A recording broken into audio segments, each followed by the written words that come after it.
Verso 40 al 46 es lo que trataré de describir, pero el verso 34 quiero tomarlo como introducción. Dice el versículo 34: y Jesús decía: Padre, perdónalos, porque no saben lo que hacen. Esta es una de las primeras, le llamamos palabras, pero la realidad es que es una expresión, son frases desde la cruz. Y lo que esperaríamos que el Señor Jesús hubiera dicho sobre quienes lo humillaban, sobre quienes se burlaron de él, sobre los que lo golpearon y azotaron, hubiésemos esperado que de las palabras del Señor Jesús para ellos hubiesen sido palabras de juicio, de venganza, porque ellos habían cometido el peor acto de maldad o de blasfemia. Pero no fue así. No hubo juicio de parte de sus labios, no hubo venganza, sino que en un acto de compasión a los más miserables pecadores, Él pide y dice: Padre, perdónalos. Perdónalos por su ignorante blasfemia. Y por eso dice: no saben lo que hacen. Ellos no entendían el alcance de su maldad. Y el autor de la carta a los Corintios, Pablo, escribe, dice: porque de haber sabido, en el capítulo 2, verso 8, dice Pablo: porque de haber sabido ellos nunca habrían crucificado al Señor de la gloria. En lugar de vengarse el Señor Jesús, cuando le maldecían, escribe Pedro, no respondía con qué, hermanos, con maldición. Y cuando padecía, no amenazaba, sino que encomendaba la causa al que juzga, ¿qué, hermanos? Justamente. Lo acababa de leer usted, segundo capítulo de la primera carta de Pedro, verso 23. Es cierto que se haría justicia y que más tarde, años más tarde, caería un juicio sobre esa nación incrédula de Israel. Pero en la misericordia de Dios, ese juicio se retrasó cerca de 40 años. Y esta oración de Jesús a favor de sus transgresores, de sus ofensores, de sus enemigos, de aquellos que le golpearon, que le escupieron, que le humillaron, esa oración por ellos, por sus enemigos, es un cumplimiento más del Antiguo Testamento. Isaías 53, 12. Usted lo recuerda.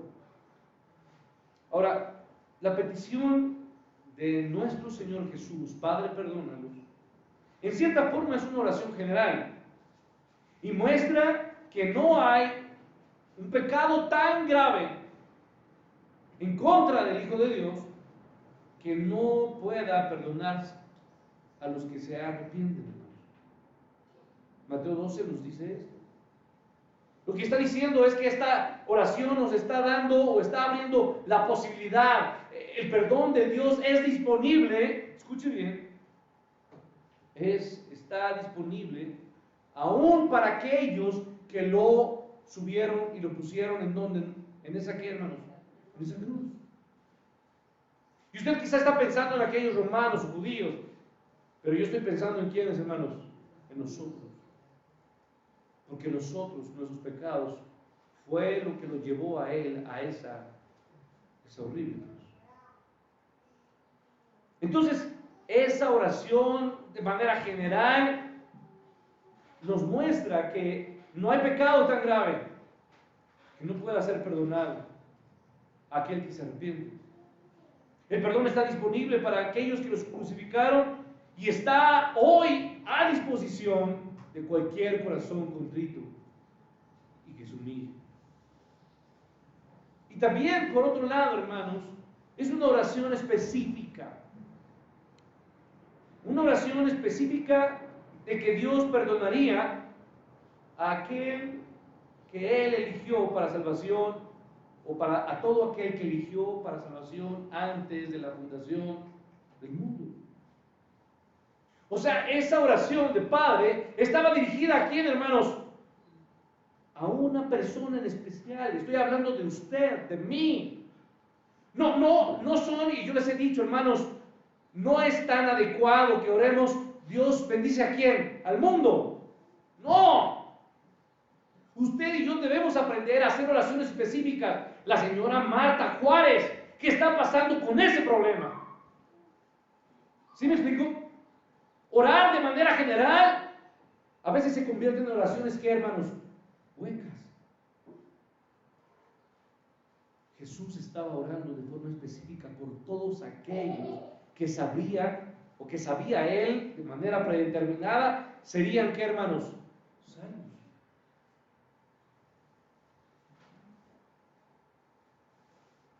Ahora yo quiero decirle que, o más bien quiero invitarle a que recuerde que en el día de Pentecostés, estoy hablando de días después de que Jesús había ascendido, después de resucitar, el día de Pentecostés, ¿cuántos judíos alrededor se convirtieron?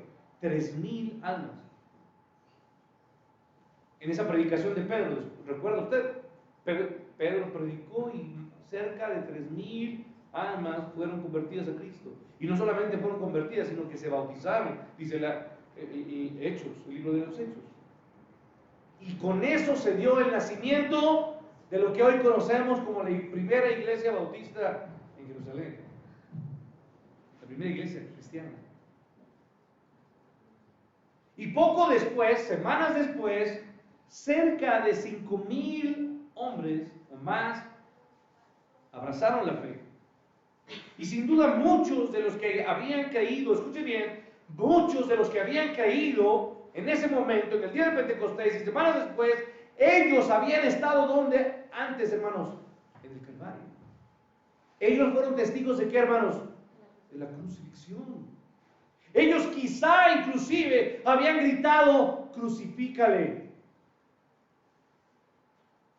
Ya no eran ellos, ahora eran nuevos en quién, hermanos, en Cristo. Era la iglesia naciente de Jerusalén. ¿Qué estoy diciendo? Lo que estoy diciendo es que Padre, perdónanos, fue la oración que empujó o que dio nacimiento a la iglesia de quién, hermanos, de Cristo. ¿Habían pensado eso, hermanos? Padre, perdónalos, es una oración que está dando nacimiento a la primera iglesia, a los primeros, ¿qué, hermanos? Frutos. Esa oración, o más bien la iglesia, fue la respuesta a esa oración de esa gente que estuvo allí, de esa gente que también se burló de Jesús y que le gritaba y le decía, si eres el Cristo, si tú eres el Rey y si tú eres verdaderamente el Mesías, bájate de esa cruz. Ahora yo quiero que usted también recuerde Mateo 27, verso 54, donde nos dice que aquel centurión, junto con otros soldados, después de que él murió, dice que ellos dijeron, verdaderamente este era, ¿qué, hermanos? El Hijo de Dios. Hubo conversión en la cruz, ¿sí o no, hermanos? Hubo salvación en la cruz. Y hoy sigue habiendo salvación en Cristo. Y no solamente nos dice eso en Mateo, sino que Hechos 6 nos narra que también hubo sacerdotes, Hechos 6, 7, que creyeron allí en la cruz. Ahora vamos a tomar el verso 40, por favor. Quiero que me acompañe. Vamos a caminar, acercarnos a esa cruz. Y aquí vamos a ver lo maravilloso de la cruz, la conversión en la cruz. Respondió el otro, le reprendió diciendo, estamos en Lucas, llevamos ya 2 años predicando solamente del Evangelio de qué, hermanos, de Lucas, y no termino, espero morir y terminar por lo menos Lucas. Verso 40, respondiendo el otro le reprendió diciendo, ni aún temes a Dios estando en la misma que condenación. Nosotros a la verdad juntamente padecemos porque recibimos lo que merecieron nuestros hechos, mas ningún mal hizo. Y dijo a Jesús este malhechor, acuérdate de mí cuando vengas en tu reino. Verso 43, entonces Jesús le dijo, de cierto te digo, que hoy estarás, ¿qué, hermanos? Conmigo en el paraíso. Hermano, quiero decirle que este relato solo está, ¿en qué evangelio, hermanos? Lucas. En Lucas. No está en Mateo, no está en Marcos y no está en Juan. Y quiero también sumar que este hecho es una ironía más del Calvario. ¿Sí? El Calvario está lleno de ironías. Se burlaron de Jesús porque no podía, ¿qué, hermanos? Salvarse. ¿Cierto o no? Pero lo que no entendían ellos es que al no salvarse, Él salvaría. ¿Sí me explicó? Cuando Él renuncia a su salvación, lo que en realidad está dando es que, hermanos, salvación. Salvó a otros. Y dentro de esos otros está que se llama, ¿qué, hermanos? El malhechor. No tenemos nombre. No hay un Dimas, no hay un Gestas. Es un malhechor, sin nombre. ¿Y sabe que yo a ese malhechor le pongo un nombre? Le pongo mi nombre. Fue acusado nuestro Señor Jesús por decir ser, ¿qué, hermanos? Rey. ¿No? Eso fue la conclusión de aquel sínodo, de aquella junta de sumos sacerdotes que dijeron, que se juntaron, y el Sanedrín lo dictaminó. Él dice ser, ¿qué, hermanos? Rey. Eso, dentro de la legalidad romana, se le conoce como el pecado, o más bien el delito de sedición. ¿Sí me explico? Sublevación ante la autoridad, ¿qué, hermanos? Romana. Y eso merecería ser enjuiciado, muerte. Entonces, fue acusado el Señor Jesús por decirse rey, porque supuestamente era una amenaza al imperio, ¿qué, hermanos? Romano. Y entonces le advirtieron los sacerdotes, el Sanedrín le dijo a Pilato, por favor, este hombre tiene que morir y tiene que morir ya, porque es capaz de levantar una rebelión en contra de Roma. Fíjense, los judíos muy preocupados, ellos que buscaban acabar con el imperio romano, ahora estaban preocupados de que el imperio romano fuera, ¿qué, hermanos? Violentado por un hombre.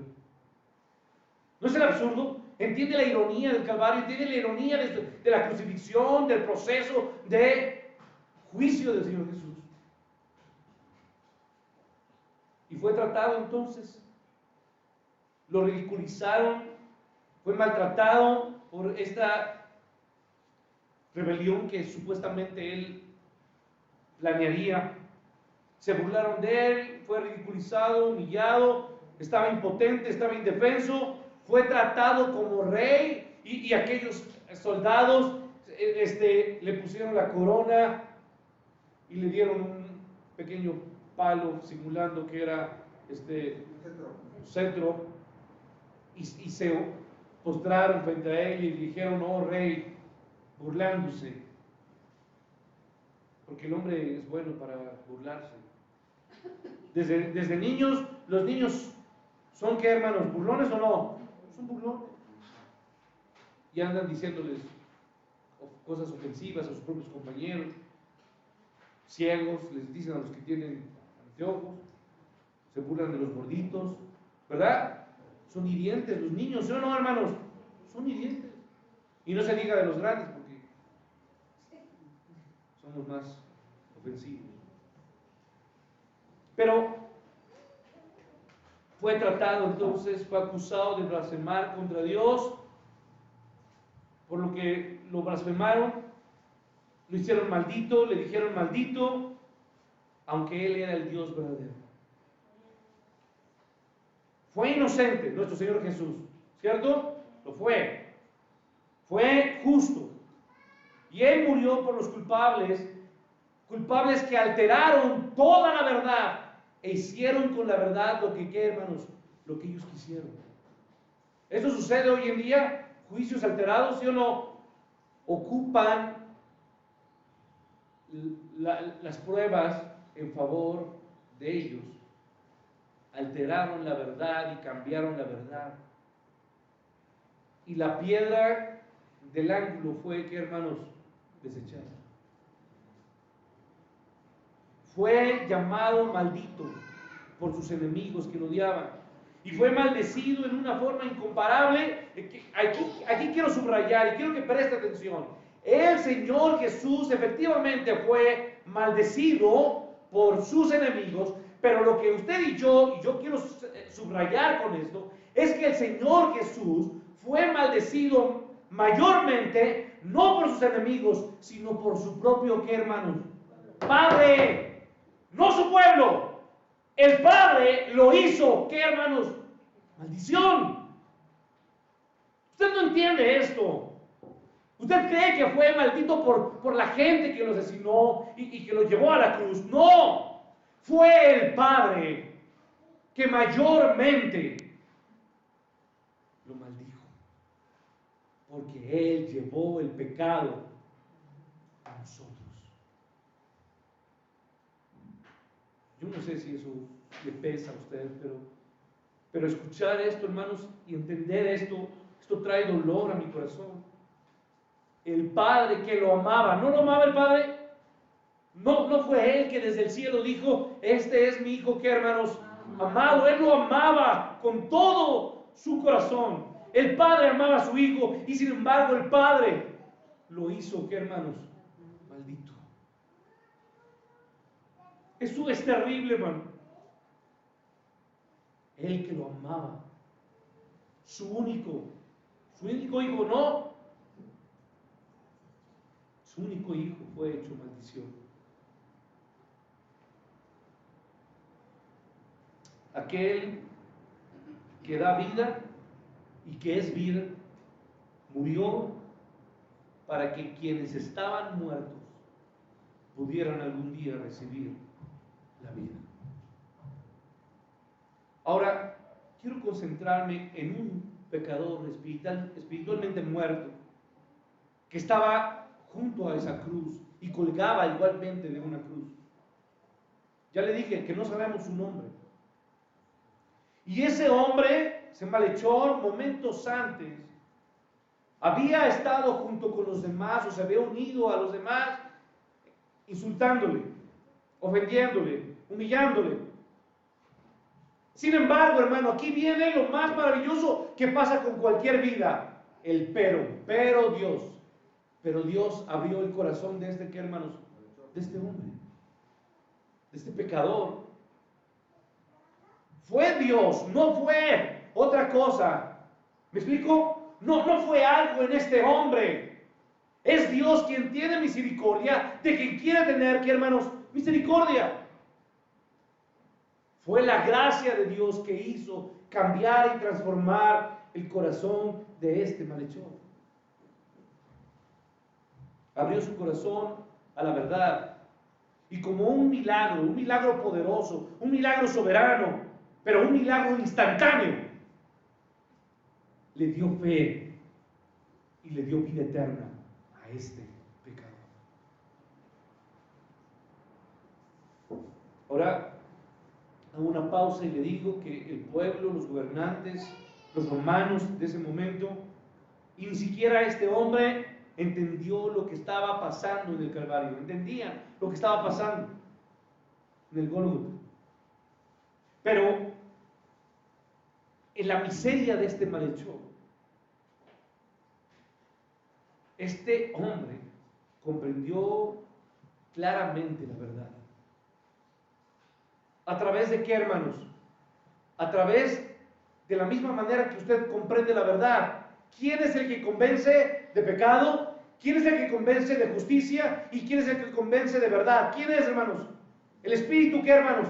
El Espíritu Santo. Fue el Espíritu Santo el que hizo y el que rescató y el que dio luz a los ojos. Fue el que abrió el corazón de este hombre y lo llevó de la oscuridad a la luz de quién, hermanos, de Cristo. Lo derivó a luz y vida, porque dice la palabra de Dios que el Espíritu es luz y qué, hermanos, y vida. Como lo hizo también el Espíritu con aquel hombre que iba a Damasco, ¿lo recuerda usted? Su nombre era Saulo. Y se le apareció el Hijo de Dios en una tremenda luz. De esa misma manera, usted iba a Damasco caminando y fue el resplandor de Cristo el que se apareció frente a usted. Y hoy ya no se llama más Saulo. Usted ha cambiado y usted es un hombre y una mujer nueva. ¿En quién, hermanos?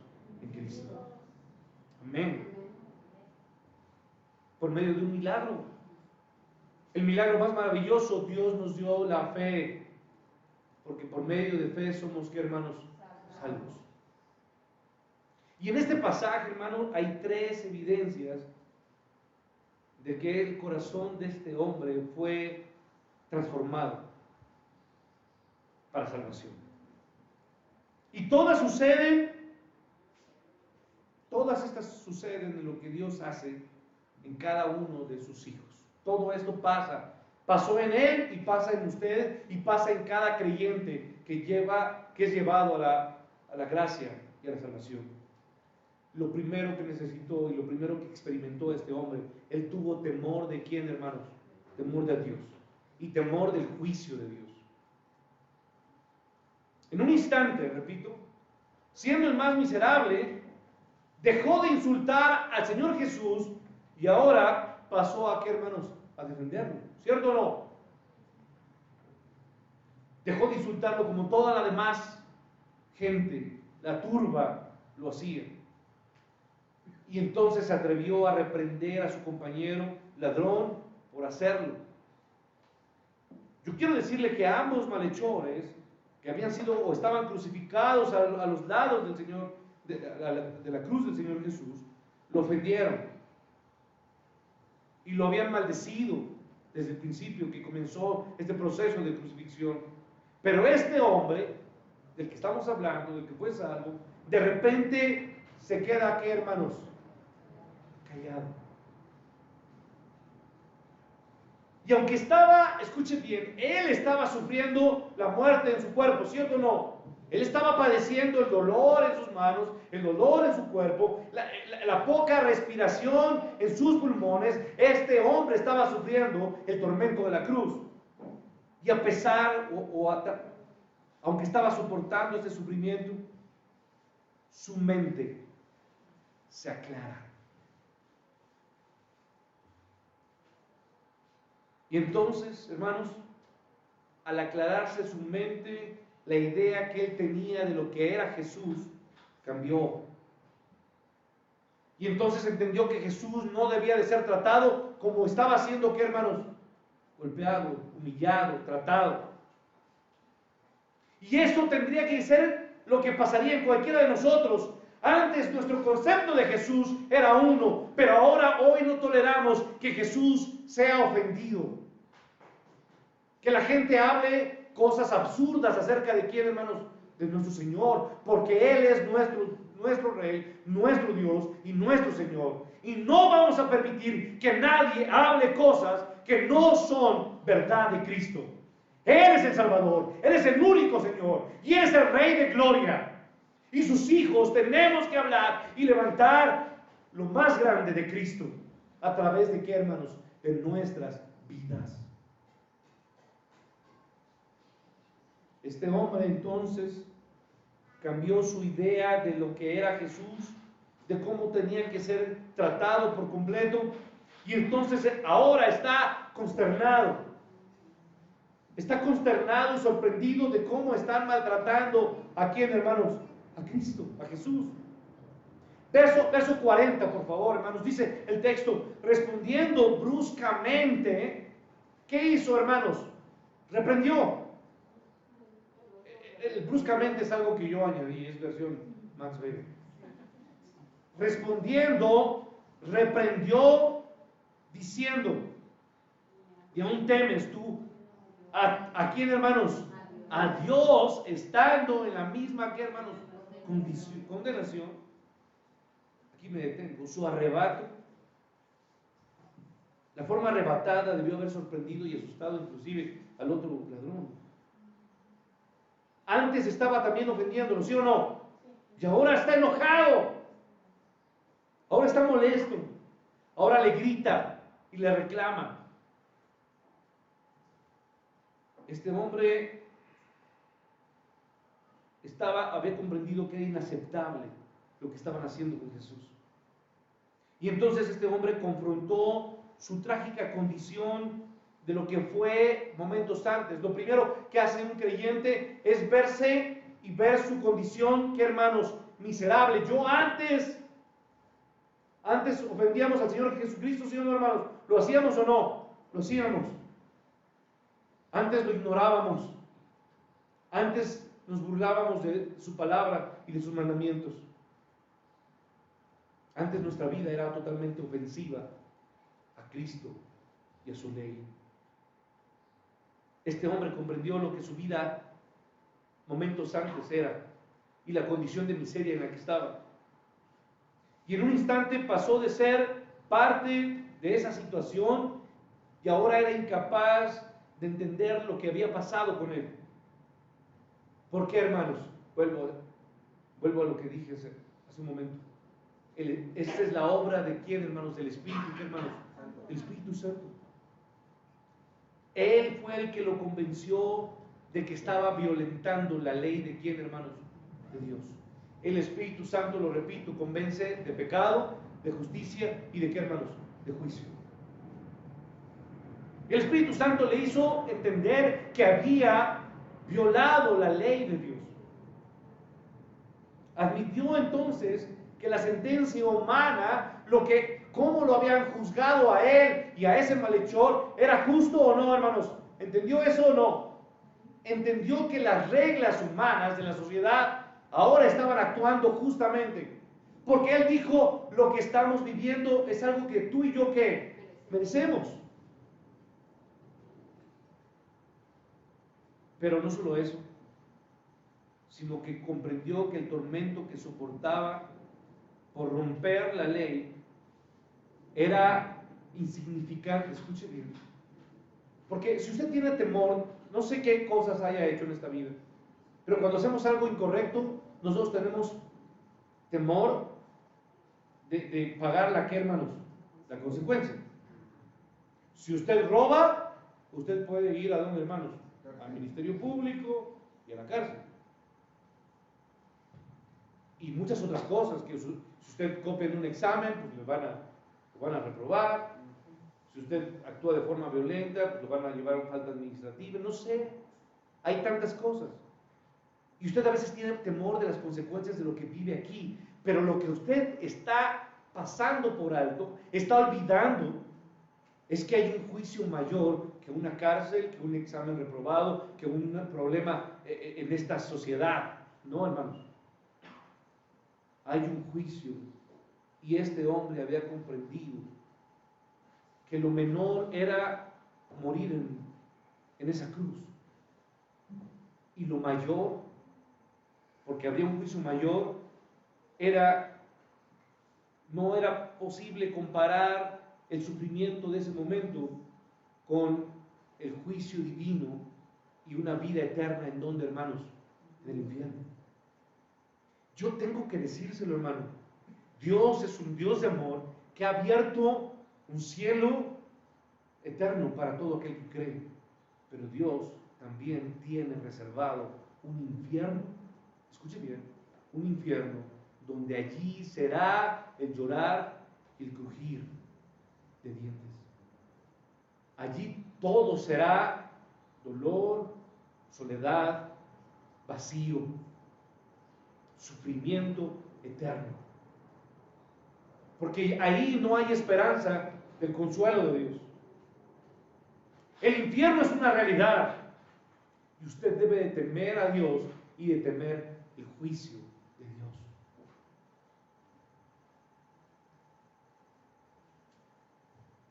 El hombre estaba asustado, pero estaba asustado no de aquellos que estaban destruyendo su ¿qué, hermanos? Su cuerpo. No, este hombre estaba asustado de lo que Dios podía hacer, no solamente destruir su cuerpo, sino destruir su ¿qué, hermanos? Su alma. Y por eso la palabra de Dios nos dice que no temas a los que puedan destruir ¿qué, hermanos? El cuerpo, sino aquellos que pueden acabar con tu alma.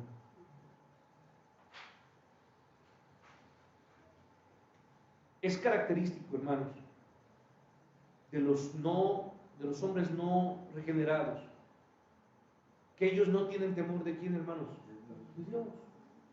Porque el necio en su corazón que dice, no hay ¿qué, hermanos? No hay Dios.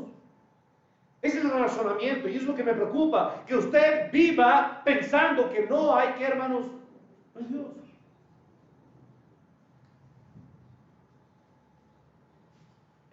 Pero la convicción forjada por el poder del Espíritu de Dios produce ese temor santo del juicio divino. Cada creyente debemos de tener, escuchen bien, temor santo por el juicio de ¿qué, hermanos? El juicio eterno. El juicio que le llamamos el juicio ¿qué, hermanos? Final, ¿no? De aquel trono blanco. Pecadores convencidos, como este hombre arrepentido, y como aquel recaudador de impuestos. ¿Lo recuerda usted en Lucas 18? ¿Quién era ese recaudador de impuestos? ¿Un qué? Un pequeño. Pequeño no de edad, sino de altura. Llamado ¿qué, hermanos? Zaqueo.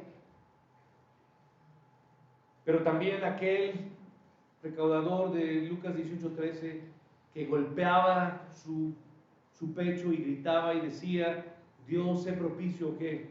A mí, pecador. La verdadera salvación, escuche bien, no es liberarse de la pobreza material. Muchos hoy, hermanos, creen que ser salvo es tener dinero, alcanzar su éxito profesional, su desempeño laboral, su éxito como cualquier hombre. La salvación verdadera no es eso. No es amarse a sí mismo, como muchos terapeutas o psicólogos dicen, es que para amar a los demás tienes que amarte ¿qué? A ti mismo. No, eso es basura.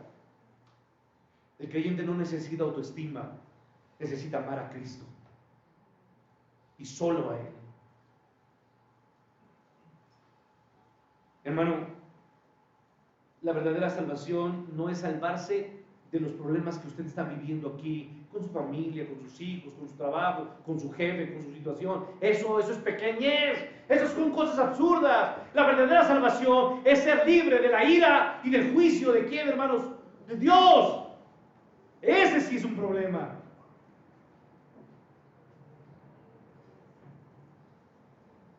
Entonces lo primero que dije, hermanos, lo primero que experimenta toda alma que va a Cristo es temor de Dios y temor de quién, hermanos, del juicio. Segunda cosa, hermanos, no me va a alcanzar el tiempo, pero sentir el pecado. Quiero terminar con esto, sentir el pecado. Que este ladrón arrepentido reprendiera al otro malhechor nos demuestra que él reconoció su propio, ¿qué, hermanos? Su propio pecado. Sentir el pecado es, hermano, y yo lo siento cada vez que voy a comer, sobre todo después de las pandemias que hemos vivido. No puedo comer si siento que las manos están, ¿qué, hermanos? Sucias. Es desagradable. Sí. Si están sucias, no podemos, ¿qué, hermanos? Comer.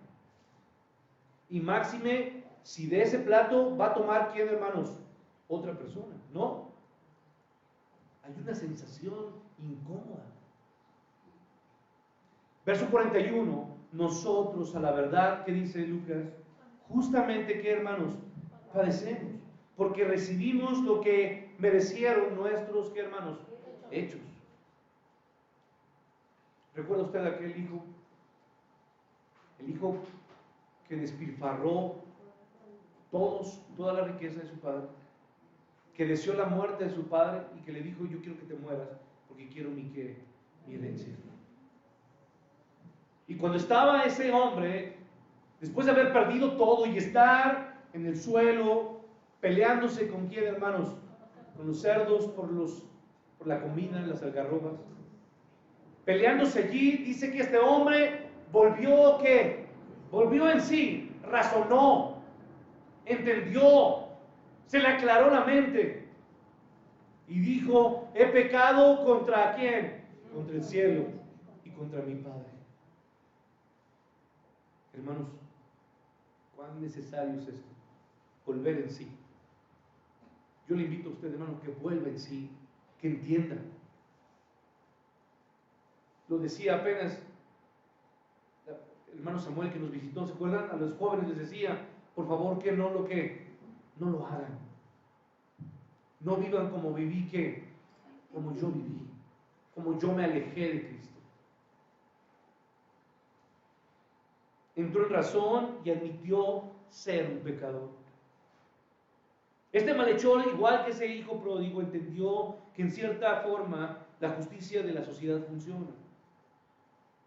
Pero la justicia de Dios siempre funciona de manera, que, hermanos, perfecta. La justicia de los hombres a veces sirve y a veces, ¿qué, hermanos? Y en México pocamente sirve. Pero este es un ejemplo del verdadero convertido. El verdadero convertido siempre confiesa ser, ¿qué, hermanos? Un pecador. Confiesa su culpa. Y por eso nosotros cantamos, mi culpa, ¿el qué, hermanos? Mi culpa es Dios. Y no solamente confesamos nuestra culpa, sino que confesamos nuestra bancarrota, ¿qué, hermanos? Espiritual. Bienaventurados los pobres, ¿en qué, hermanos? En espíritu.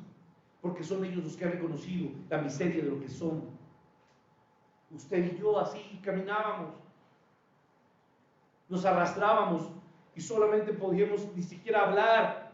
Solamente tratábamos de estirar la mano y hacerle ver a Dios que necesitábamos de Él y de su gracia. Este es un ejemplo del verdadero convertido, que sabe que necesita misericordia y sabe que necesita gracia, porque la gracia es algo que entiende que no merece. No lo merecemos.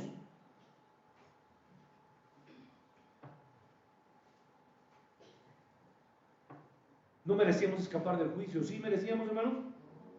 Si usted merecía algo, si yo merecía algo, era una sola cosa, un solo lugar, el infierno y el juicio y la ira de Dios sobre mí.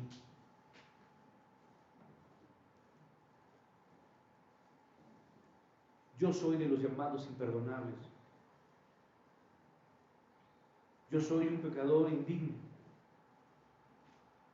Y podemos decirlo, somos como mendigos, avergonzados. Pero ahora entendemos y estamos atemorizados porque hemos entendido que Él, cuando estábamos muertos en pecados y delitos, Él nos dio, ¿qué, hermanos? Nos dio vida. Quiero terminar. Martín Lutero, usted sabe quién fue, el gran reformador. Y cuando él murió, sus amigos encontraron en su bolsillo un pedazo de papel donde él escribió con su puño y letra en latín y en alemán, porque él era alemán. Él escribió Hoc est verum, no sé si lo estoy diciendo bien, no sé ni hablar latín, y mucho menos, como Hugo sí sabe un poco de alemán, pero yo no. Hoc est verum, wir sind all Beethoven. Esto es verdad, todos somos mendigos. Todos somos mendigos. Y el último, temor de Dios y temor de su juicio, sentir el pecado. La cruz nos lleva a sentir el pecado de lo que somos, hermanos. Y finalmente, este hombre tuvo lo que era necesario para salvación. Fe en quién, hermanos, en Cristo. No fe en Dios. Y no es que estoy diciendo algo en contra de la teología cristiana. La fe no se tiene en Dios de manera general. La fe se tiene en una persona. ¿Y esa persona es quién? Jesucristo. La fe es en Cristo Jesús. Este sorprendente cambio en esta persona, él dejó de evaluar su condición de lo que era y ahora valoró quién era Cristo. Primero se vio y vio su condición y vio lo miserable que era, pero ahora volteó a Cristo y vio la grandeza y el resplendor del Dios vivo. Y por eso afirma en el versículo 41, por favor, ¿qué es lo que afirma? Dice, mas ningún, ¿qué, hermanos? Ningún mal, ¿qué, hermanos? Mal hizo. Entonces él confesó que Cristo era, ¿qué, hermanos? Cristo era justo, que Cristo era inocente. Confesó la inocencia del Señor de todo delito y también confesó su pureza como Dios. Y entonces dejó de hablar a aquel malhechor y ahora se dirigió a Cristo. En el versículo 42, por favor, síganme, y dice, dijo a Jesús, ¿qué le dijo, hermanos? Acuérdate de mí cuando vengas en tu reino. Esta es la petición de todo ladrón y esta es la petición que yo quisiera que usted en esta tarde, hoy, le hiciera al Señor.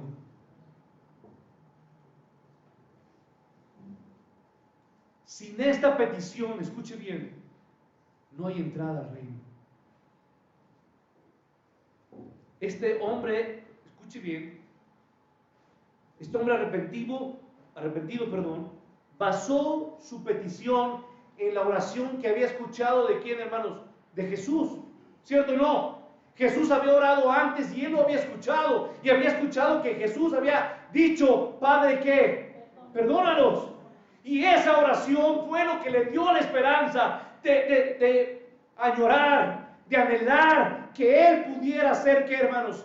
Perdonado, salvado, alcanzado. El hombre expresó fe en Jesús el Salvador, pues no le había podido dar entrada al cielo si no hubiera creído que Jesús era capaz de, ¿qué, hermanos? De hacerlo. Fue una petición de gracia, fue una petición de misericordia y fue una petición de, ¿qué, hermanos? De perdón. Gracia, misericordia y perdón. Para un pecador quebrantado, arrepentido e indigno. Y por último, creyó que Jesús era el Mesías y reconoció que él un día, hermano, establecería su, ¿qué, hermanos? Su reino.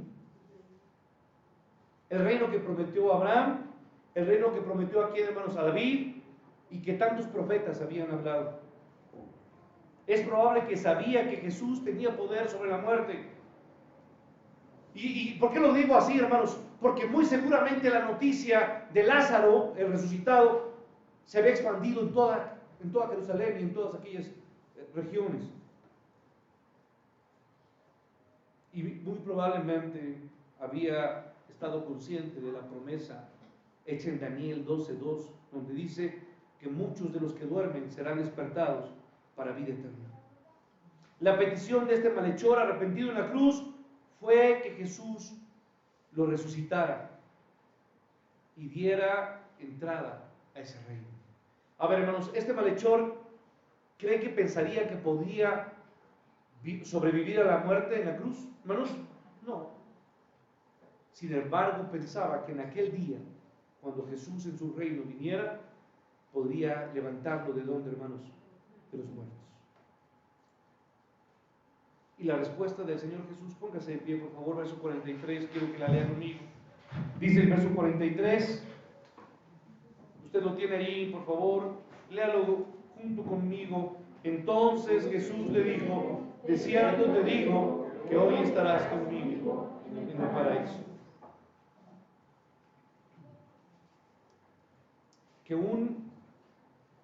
Escuche bien, que un maldito criminal como este,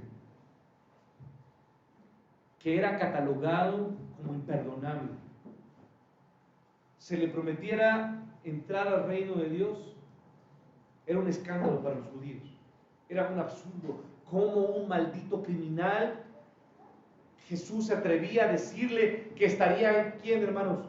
En su reino. La promesa de este pecador estaría con Jesús, de que estaría no mañana, no en un futuro. ¿Cuándo estaría, hermanos? Hoy. Era evidencia. Escuche bien, esto es evidencia. Cuando dice hoy, es que nosotros por eso no creemos en un purgatorio, porque no lo necesitamos. Porque el que ha puesto su mirada en Cristo, inmediatamente va a quién, hermanos, va a Cristo. No hay purgatorio. Y no hay un sistema, escuche bien, de obras que en cuanto tantas obras haya hecho usted es capaz de llegar a Cristo. No, la salvación no es por obras, es por qué, hermanos, por fe. Y lo único que se necesita es fe y arrepentimiento. Y entonces alcanza los brazos de Cristo. La maravillosa promesa de estar con Jesús en el paraíso, en ese cielo, muestra que Cristo reconcilia. Cristo es nuestra reconciliación con el Padre. Y sabe que, hermano, nosotros no veremos a Jesús desde lejos, ya no. Lo veremos cerca, junto a nosotros. Ese es el anhelo más grande y que debería de ser de cada hijo. No quiero estar, porque ese himno dice, lejos de mi Padre, que mi Padre Dios. Pero ahora no somos lejanos a Cristo. Él nos ha hecho sus hijos. A ti, Padre, esta tarde, como iglesia, yo te pido que sea tu palabra la que nos haya convencido, y tu Espíritu Santo, de orar a ti, clamar y decirte, Padre, acuérdate. Que haya sido tu palabra la que nos haya arrojado, Padre, a entender lo que somos, a tener temor, no de las cosas que estamos pasando aquí, no de la enfermedad o de un cáncer o de algo que podamos, Padre, atravesar en una prueba en la familia o en el trabajo. Que hoy tengamos temor, Padre, de ti y del juicio que viene.